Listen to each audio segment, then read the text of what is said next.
Hi parents, do you ever find that your child can't remember what they just read? So they're having a hard time either retelling that to you or answering some basic questions about it. Stick around, that's what I'm going to cover today in video number 10 of my series, How to Help Your Struggling Reader at Home. Hi, I'm Rebecca and welcome to the Parent Teacher Bridge, where you can find the ideas and resources you need to empower you to be your child's most influential teacher. Today, I'm talking about what you can do if your child doesn't really remember or comprehend what they are reading. Now, before we get into that, go ahead and click like and subscribe so you can be notified each time I upload a video for your child's learning. And don't forget, I also have a free guide, 5 quick tips to immediately help your struggling reader. You'll want to check that out because that is loaded with things that you can start today to notice an improvement immediately. So let's get right into it.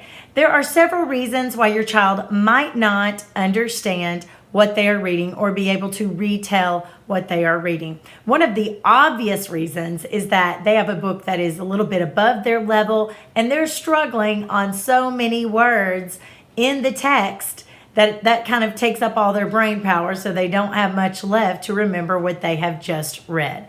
That's kind of obvious. But this video will be directed more toward those children who can read beautifully. They read out loud and all the other kids around them say, "Wow, that's a smart kid. They're such a great reader." Well, what's happening in those situations is the child is wonderful at the skill of decoding, but they aren't truly reading, because what is reading if we don't retain any of it, if we don't remember or learn from it, then it's not really true reading. What can you do? Your child obviously already knows how to sound out words. Your child obviously has great fluency if they are reading the material beautifully. What can you do if they're not really remembering what they have read? Let's get into that. The first suggestion I have is to back up to an easier level book. And you can do a slow backup, maybe back up only a couple of reading levels. Let me give you a for instance. Let's say that your child is unable to remember and retell some basic things about what they've read in a Magic Tree House series book. And if that is too difficult, you might want to back up to something easier like a Dr. Seuss book or a Berenstain Bears book or an Amelia Bedelia book, something like that. If you can back up to an easier level book and see, does that solve the problem in and of itself? If it does, likely your child wasn't actually reading on that upper reading level. They were decoding. They were saying all the words right. They had great fluency. They weren't really understanding everything they read. And if they're not understanding it, they're not really on that reading level. So back up to an easier level. Practice on that for a while. Practice asking the same kind of questions, like what happened next? What happened before that? Can you just retell the story? And if that's able to solve it, just gradually move back up to the harder levels while asking those questions and practicing retelling or summarizing what you have read. The next thing you can try with your child as you read with them is to model or show your child how to make connections to what they are reading. It helps you remember it better if you are actively making connections. Now, in the beginning, you might be thinking out loud as you demonstrate this for your child, but then eventually you can have them tell what they think as well. So let's say that you sit down with your child, maybe your child reads it to you out loud, and before you move on and turn that page, you might say, "You know, when you read this part," and you can reread it again if you want, "that made me think of this." Now let's think about what some connections may be. You can connect something to something out in the real world that both of you have experienced before. You can connect it to something you've seen in a movie or that you've read in a book. You can even make a connection by telling how it makes you feel. Maybe it's a sad part or exciting part of the story. Make those connections. If you practice showing your child how to do it over time when you read with them, they'll get the hang of doing that as well too, and it helps them remember what happened in the story. The next thing you can try is to check your child's understanding and comprehension after each page that they read. So instead of setting your child loose to read an entire chapter that they're not going to remember, which is basically a waste of time, check them after each page. Doesn't mean that you're going to have to do this forever, but while you're training your child and teaching them how to have better comprehension, have them read a page to you and then check for understanding. Ask them things that happen. Ask them what it makes them think of. Ask them who did what. Why did they do that? But check for those things after every page and then move on. Do not move on if your child is unable to answer that question. Instead, don't fuss at them. Just say, oh, well, let's go back and reread. Come back up to the top of the page and let's see. Okay? Sometimes, depending on the mood, you may have to read it for them. But try to get them to read and try not to make it seem like a big deal, because it may frustrate them at first because they see it as, oh man, I have to go back and do something over again. But really, how much do we have to do that in our adult life? Go back and reread when we don't fully understand something. Another thing you may try to increase comprehension is to improve your child's vocabulary. It could be that the text they are reading has a lot of words that they can technically decode, but they have no idea what they mean. So you can either just try reading more aloud to your child so they can hear vocabulary, use audiobooks, things like that, but also teach your child how to figure out the meaning of a word from the context in the sentence. So you talk to your child a lot, right?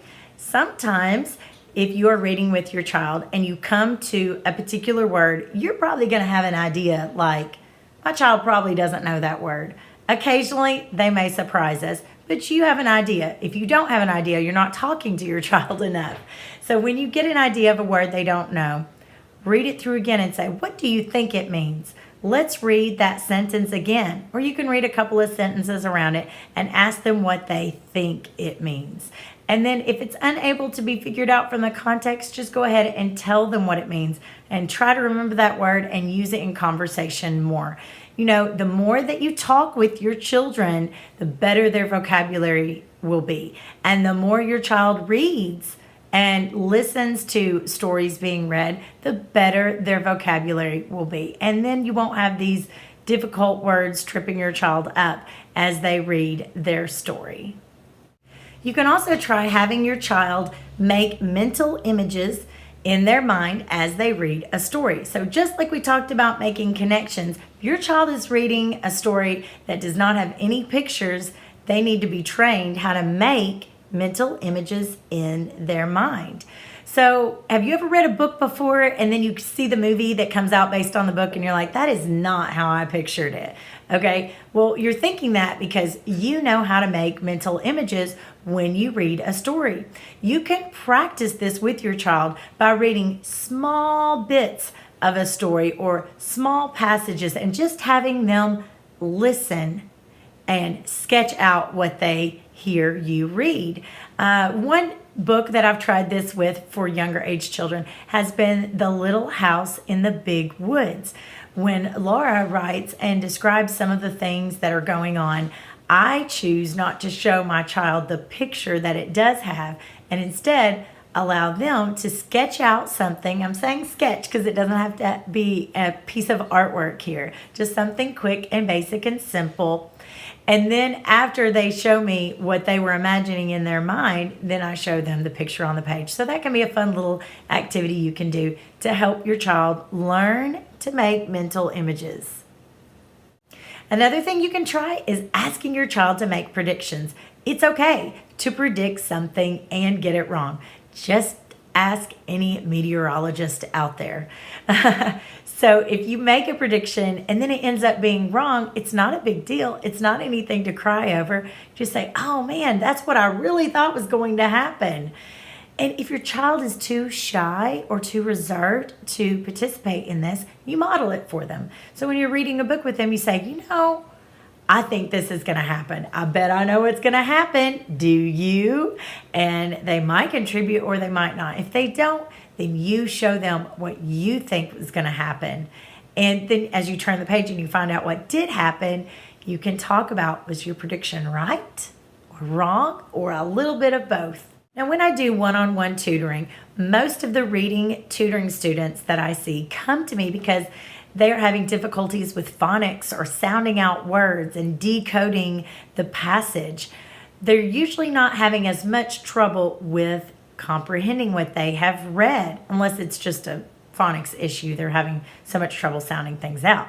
But if you have one of these children that is wonderful at decoding, but they're not able to tell you what they have read, in my opinion, sometimes that can be a more difficult problem to fix. However, if you follow these steps that I've included in this video, it can be a very rewarding experience for you and your child that you can bond over and create some great memories with some different read alouds. Now, one piece of advice, if your child is struggling to remember what they have read, is to don't forget to include some nonfiction books. If you're reading a nonfiction book, like say a book all about lions or a book all about Jupiter, it's going to be filled not with a storyline, but with facts. And sometimes it's difficult to remember all the facts in the book, but you want to try to train your child to remember many of the facts, at least 5 or 10 facts as you go along. And so that may be kind of like a trivia sort of thing that you do with your child, where you go over the book at the end and ask them, do you remember how fast it said the lion can run? Do you remember how many moons Jupiter has? Or something like that. And then let them ask you some questions as well. Because as adults, many of the things that we will read for our learning will be nonfiction books. So don't forget to practice nonfiction books as you do these activities as well. Don't forget my free guide, 5 quick tips to immediately help your struggling reader. You'll find a link in the description below. Remember, parents, you are your child's most influential teacher.